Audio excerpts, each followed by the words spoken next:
Hello there, welcome back to my channel, or if you're here, hi, my name is Samantha and this is my channel where I talk all about books.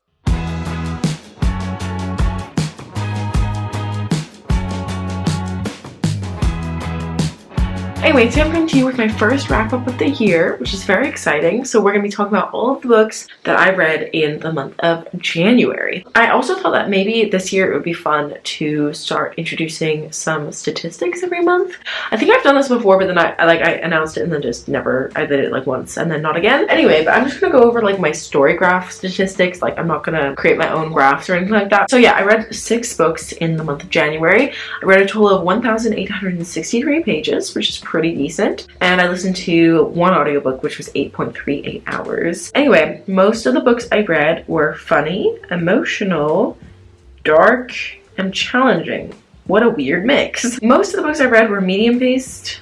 In fact, all but one were medium-paced, in my opinion, and one was fast-paced. All of the books I read were between 300 and 499 pages, which is kind of annoying. One of my goals for the year is to try and read like bigger books, but clearly this is just like what I was in the mood for. Like apart from the very last book I read, all of the other books I was like very happy to have read them in the month. Like I really enjoyed my time. The last book, not so much, but we'll get to that when we get to it. I read 5 fiction and 1 nonfiction, which is great. That means that I'm still on track for my goal of reading 1 nonfiction book per month. And then in terms of genre, I read 3 historical books, 2 contemporary, 1 dystopian.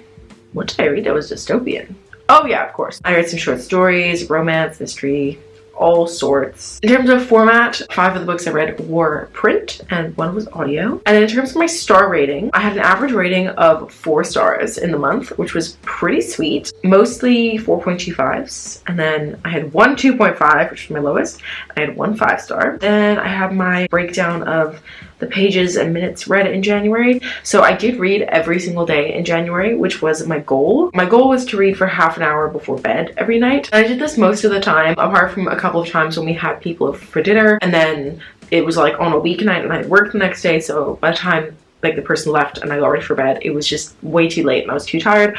But most of the time I did read before bed for at least half an hour. There was one day where I just read 3 pages. I was taking part in the story graph challenge that they have every year in January, where the challenge is to read at least 1 page or 1 audiobook minute a day. So I did do that. I read like every single day. Most pages I read in one day was 148 pages. Yeah, I read a lot in January. I'm very proud of my reading. So yeah, overall, pretty good reading month, apart from that 2.5 stars. And as usual, I'm gonna go from worst to best for my reviews. So we're gonna start off with the worst book that I read in January, which was actually a collection of 3 novellas. And that was, of course, the collection of novellas by Ali Hazelwood. Loathe to Love You is the name of the collection. And it's got Stuck with You, Under One Roof, and Below Zero. Those are the 3 novellas.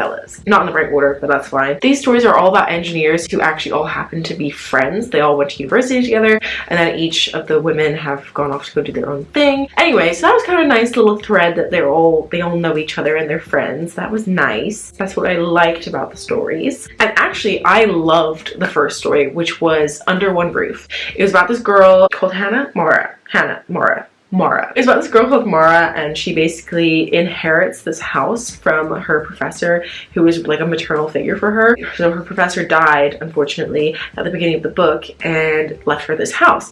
But she didn't tell her that she also left the house to one of her nephews, who actually works for this big corporation, which is very much like anti-everything that Mara stands for. Anyway, so they end up having to live together, and they very much do not like each other in the beginning. Like they barely speak to each other, and like Liam, the love interest, keeps on offering her like big sums of money for her to sell her share of the house, but she's like, no, this is where I'm meant to be. Anyway, and then over a period of time they fall in love, and that one was my favorite one. I've come to realize I think I like close proximity romances, or at least I liked this one. This one did it for me. I was like, this is a fun time. 5 out of 5 for that one. Anyway, then we move on to the next one, Stuck with You. What's her name? Hannah? No, what was her name?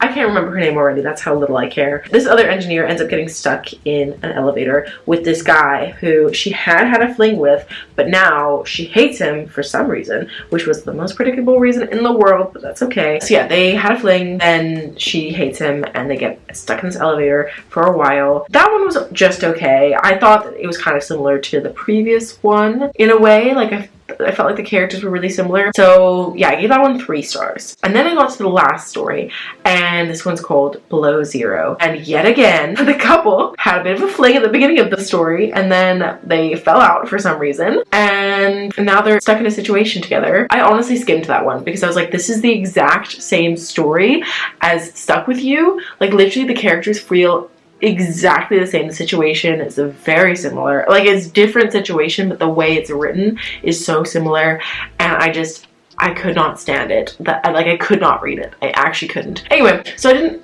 really give this one a rating in the end, but like, I worked out that overall is 2.5 stars because that first story was the best, and after that it was just downhill. And I feel like the problem with Ali Hazelwood is that she does just write the exact same story, and I find it so frustrating that all of her heroines are these like tiny petite girls, and it's always mentioned how they're so small and so dainty and so quirky, and then they fall in love with this massive hulking dude who has a massive dick. Like, she just does not stop going on about how fucking enormous their dicks are. Anyway, and it's always the same. And yeah, so I just found it really frustrating that all of the characters seem to be very similar. Like, not every single girl is 5 foot and tiny. It's not realistic. It's just funny to me that it's just like, really? Like, they're literally exactly the same, just change their hair color. Didn't end up liking that one very much. The next book I have is actually another collection of short stories, although these ones are much shorter. These are not novellas. These are really short stories, an anthology, if you will, by Neil Shusterman. I read Gleanings, which is, like I said, an anthology of short stories based in the Arc of a Scythe world, but some of them were like before the events of the Arc of a Scythe series, some of them are after, and some of them are just like exploring different characters within this world, which I really enjoyed. I actually buddy read this book with Mel from the Bookish Mel, who I love with all of my heart. Anyway, we read this together, kind of, but I thought I was really far behind, so I read a bunch to try and catch up, but then turns out that she was behind me then, and yeah. Anyway, we kind of read it together. It's fine. We still buddy read it. And I enjoyed this one. I think it was really interesting to see different characters in the same world, and then like, we got to explore unsavories a lot, which unsavories are sort of like delinquents. That was really interesting. But overall, I feel like a lot of these stories were not very useful. Like, they didn't add anything to the original trilogy, and I just felt like I didn't really need to read them. And then there were 2 stories which I straight up didn't like. One of them I skimmed because I was so bored by it that I was like, okay, I don't care. And then there were a couple that I absolutely loved. So yeah, I don't know, very much a mixed bag, but I ended up giving it 3.5 stars because it was not terrible, obviously, but it didn't really add anything for me to the world. But I'm also not really a short story person, so I feel like that's something I need to remember going forward. Avoid those because I keep on doing it anyway, even though I know it's never going to be a favorite. The next book I'm going to talk about is 9 Liars by Maureen Johnson. This is the 5th book in the Truly Devious series, which I feel like I've spoken about so much recently. I started reading this series in September, and I have just been breezing through the books, and then this one was released at the very end of December. I think it was like the 27th of December or something, and I started listening to it like 2 days after it came out, but I just didn't finish it until January. But I really enjoyed this one. It wasn't my favorite so far. My favorite was The Box in the Woods, which was number 4. But this whole story follows our main character, Stevie Bell, who wants to be a detective when she's older, and she ends up being accepted to this very exclusive boarding school where the children are sort of encouraged to explore their niche interests. So they've got this like really big budget, do a deep dive into whatever topic they're really interested in. Anyway, she happens to want to solve murder cases, and her main one is the case that happened at the Ellingham Academy, which is the academy that she ends up attending, because basically the guy who opened the academy, Albert Ellingham, his wife and daughter were kidnapped shortly after the school opened, and then the case was never solved. So yeah, that whole storyline is kind of in the first 3 books, and then the 4th and 5th book take place in different settings, but we have the same characters. So this one takes place in London mostly, although also in sort of the, I want to say like Oxford sort of area. There was this big group of friends in the 90s who called themselves the 9, and they were like a comedy group and also just like close friends, and they all like dated each other and all that. Anyway, and they all, when they finished university, they went to one of the guys, like, was really rich, and his family had like this big manor house, so they all went there for like one last hurrah before they go their separate ways, and 2 of them end up dead. and this case has been unsolved. They think that it's a robbery gone wrong, but it might be more than that. And so Stevie comes to London for a reason and ends up going to try and solve this case. And I enjoyed this one, but I think that the relationship drama in this was unnecessary and I didn't really like it very much. Also, I thought it was going to be the last one, and I was kind of okay with it being the last one, but it's not going to be the last one for sure. So yeah, I'm not annoyed by that, but I'm just like, okay. So I have to stick with it for another book at least, which is fine. I'm enjoying myself, but it just wasn't as good as the 4th one, in my opinion.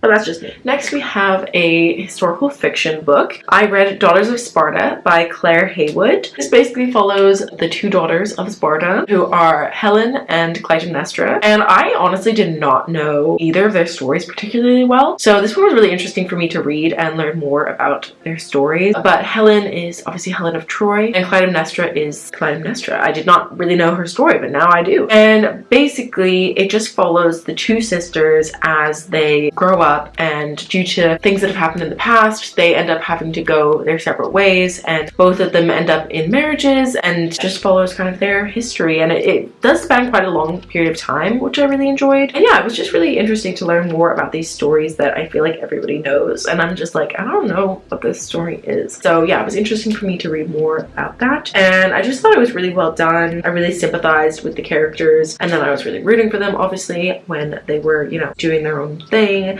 and finally seeming to have some happiness in their lives, because this is not a particularly joyful book for the majority of it. I ended up giving it 4.25 stars because it's not like a new favorite, but I did think it was really good and it was really well written. And yeah, I really enjoyed it. I also think that the UK cover is gorgeous. I read it from the library and I was like, do I have to give it back? Yeah, this one was really good. I would definitely recommend it if that sounds like something interesting for you. Next one on my list is I'll Be There For You, the one about friends by Kelsey Miller. This is a nonfiction book about the TV show Friends, which I grew up watching and I absolutely love that show. I know it has its problems, definitely, but I just love this show. What can I say? It was one of those shows that I started watching when I first moved to the UK. So I was about 11 or 12, and it was on every single night after school. I think it was on 4 till 5 or 5 till 6, something like that. They always played 2 episodes on Comedy Central, and I would watch it every single night before doing my homework, or sometimes while I was doing my homework, I would just stick on Friends. This book is like a deep dive into Friends, like how it became so popular, how the actors were discovered, and how the writers created it, and where the idea came from, and like kind of why it's so popular. Why is this show, which is really simple, but why is it so comforting and such like a, the author frequently describes it as like a comfort food show, and I feel like that is so true. Like when I'm having a hard time, I turn to Friends or some of my other favorite comfort shows. I just really found it interesting to learn more about it and sort of learn the context that was going on at the time, like the disputes about pay and just everything. I thought it was so interesting to learn more about this show that I love so much, and it's definitely something that will impact the way that I watch it in the future. But yeah, it's interesting to know now sort of more context about the show, and yeah, I really loved this one. I gave it 4.5 stars because I felt like 5 stars is like favorite, and this is like not a favorite, but like I also loved it and I found it really interesting. Really enjoyed that one. I would definitely recommend it if you like the show Friends, because you're just gonna have a good time with it probably. And it does also address some of the issues that are in Friends, which obviously some of it has not aged very well at all. It does touch upon that as well, which I feel like was good, because if it had skipped over that, I would have been a little bit like, really? Because, you know, it has its problems. Anyway, moving on to my favorite book of the month. I'm so happy because I literally found like one of my favorite books probably of the year already, which is pretty spectacular. But I finally read Lessons in Chemistry by Bonnie Garmus. I know everyone's talked about how amazing this book is, but truly I loved this book. This was an instant 5 stars. It basically, if you don't know, follows our main character, Elizabeth Zott, and she is a chemist in the 1950s and 60s. And obviously this is a particularly difficult time to be a woman working in science because of men being awful, obviously, and basically she faces a lot of adversity in her job, and a lot of people like really don't believe that she's truly a chemist because she's a woman, which is bullshit. And basically through a series of events she ends up losing her job, and she one day is approached by this guy who produces television, and they have a slot in the evenings, and so he asks her if she would be willing to do a cooking show. But Elizabeth decides to take this opportunity to not just teach people how to cook, but to also teach women science and how to feel more empowered and basically fight the patriarchy, but all kind of almost disguised as this like afternoon show for housewives. And this book was so much more emotional than I was expecting. Like, I knew it was going to be emotional, but like, oh my gosh, it covered some stuff which I was not expecting and I found very difficult to read. But at the same time, there's this great sense of humor throughout and this sense of hopefulness. Even through all of this trauma that Elizabeth Stott experiences, the book is still so hopeful and honestly beautiful. I loved this. I know that some people think it's overrated, and that's fine. You're completely entitled to your opinion. But for me personally, this book knocked it out of the park. There was also a dog who was like a very main character, which I love because I would love to have a dog, and I love dogs and all animals, to be honest. So yeah, if you've got an animal character in a book, I'm gonna like it. So yeah, I just truly loved this book. I thought it was magnificent. And I gave it 5 stars, obviously. But yeah, those were the 6 books that I read in the month of January. I did also finish a book on the 1st of February, but I'll just talk about it in my February wrap-up because I think I'm gonna read some other books in that series this month anyway, so it makes more sense to just talk about it then. So yeah, I'll talk about that at the end of the month. Those were all the books I read in January. Let me know what you read in January down below. I would love to know. But that is all that I have for this video, so I hope you liked it. If you did, please give it a thumbs up. If you're new here, feel free to subscribe down below, and I will hopefully have another video up next week, so I will see you then. Bye!